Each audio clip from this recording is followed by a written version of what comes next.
Hello, hi, folks. Welcome. Happy Sunday. In hopes that you squeezed more out of your day than the day squeezed out of you. Welcome. Good to see you. Um, I haven't turned my phone on all day, except for what I posted. My phone has been off. I've been running errands and just kind of be to myself, and so I haven't even checked any notifications or any messages or anything at all, but I will after the live. Just kind of wanted kind of some time to myself, you know what I mean? So had some errands I had to run, and that was nice. Got them done, and I just didn't pay attention to the phone. So anyway, today I want to share a story with you. I was catching up on some of my courses with Ray Higdon, and he was doing his Ray dailies, and he shared this story that I had done a live on. I really believe I tried to look. I believe I did a story on this or did a live on this the very first year of me doing lives, but I can't recall exactly when or for sure. So, great story, right? And you guys know I'm a big fan of both hearing stories and telling stories, especially if they're true stories. I love those. And this happens to be a true story. Have you, I don't know about you, but have you ever taken a test and then you get the test result back, you're like, whoa, like I was not expecting that. So that could play both ways, right? It could be, oh, I can't believe I got that. Or it can be, oh, I did much better than I thought I actually did, right? So it could be both ways, right? But I know I've taken tests and I've gotten some results back and I'd be like, what? you know? So I want to tell you a story about this kid in high school who is not doing too well. You know, he's hanging around the wrong crowd. He's not showing up to class. He's skipping school, and obviously he's flunking classes. And he's just not doing too well. And everybody thinks he's just stupid, right? So he just doesn't have any self-confidence. He doesn't know what to do, right? So he decides to take this SAT test. Well, he has to take the SAT test. So he takes the SAT test and he does something that he just really surprises the heck out of everybody. And that is he gets a 1480 on his SAT score. In case you didn't know, 1600 is perfect. Like you're a genius. You're just flawless in brain. You know what I mean? So this guy gets 1480. And he's all like, he's telling himself, I was not expecting that. And then his teachers and everybody, they're like, wait a minute, were we like underestimating this kid? And this kid is actually, you know, hey Adam, how are you, bro? Good to see you, bro. Welcome. Maybe want to catch the very beginning. So they're like, yeah, maybe we were underestimating this kid, right? So he goes home, and his mom is all like, hey, I mean, you know, it is her son. So she goes, hey, did you cheat? Did you cheat on this test? And the kid is all like, well, you know what? I really wanted to. I actually kind of tried, but no, I couldn't even cheat. So, you know, he's got a 1480. So he starts to show up to class. He starts to carry himself in a whole different way, because now he feels like he's got a 1480. He's not as stupid as everybody else. said he was, and he's not as stupid as he thought he was.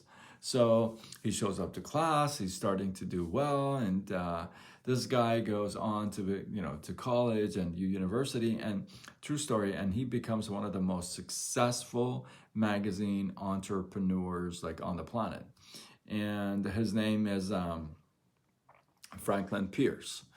Not, I guess there's listen, you don't laugh at me. We're not talking about President Franklin Pierce. This is a completely different guy. When I was listening to Ray, I'm like, wait a minute, and so I was like, nope, not the president, but. So this guy becomes one of the most successful entrepreneurs, magazine entrepreneurs on the planet. And 12 years down the road, he gets this letter in the mail from Princeton. And his wife says, hey, you got a note from Princeton. And he opens it up, and it's an apology. It's an apology that, hey, by the way, 12 years ago, there were 13 people that got the wrong scores in their SATs. And you happen to be one of those 13, and your real score was 740. Right? 740.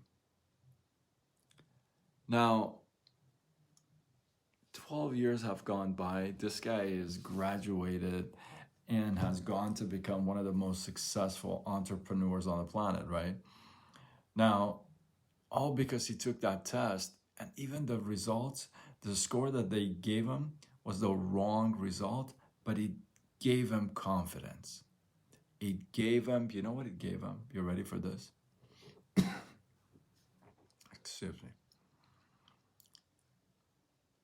It gave him the belief in himself.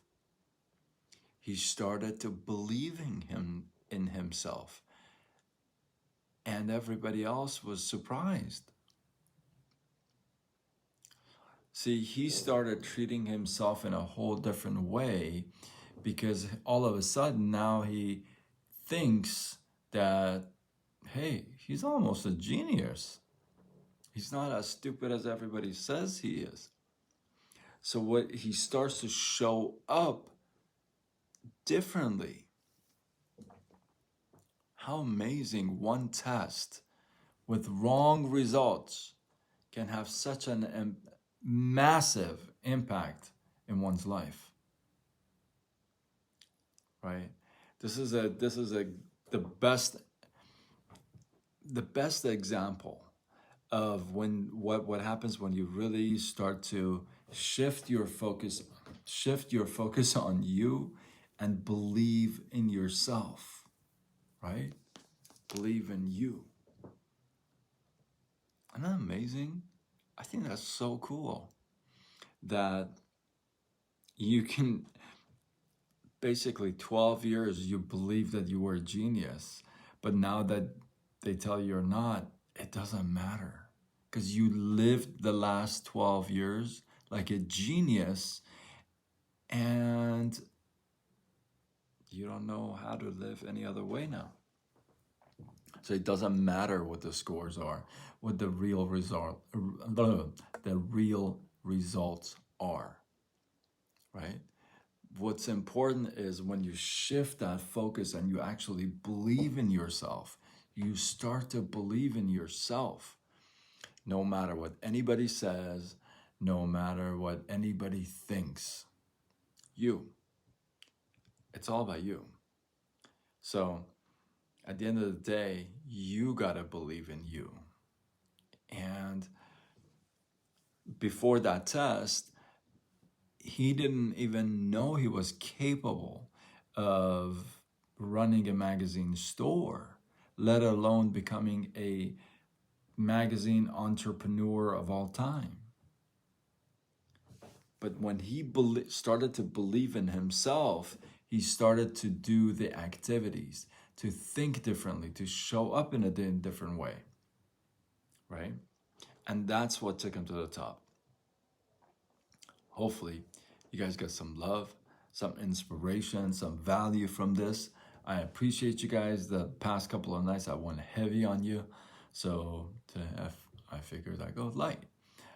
Like I said, I haven't checked any messages, any chats, anything. I haven't even been on social media all day, so I will later on, and I will get back to everybody. I promise, promise. So I appreciate you guys. If you feel like you got a little love, you want to share this, tag a couple people to this, share it on your wall. Do what you got to do. Spread the love. You feel me? And remember, if you share, you show that you care. Until tomorrow, when we do it all over again. Much love.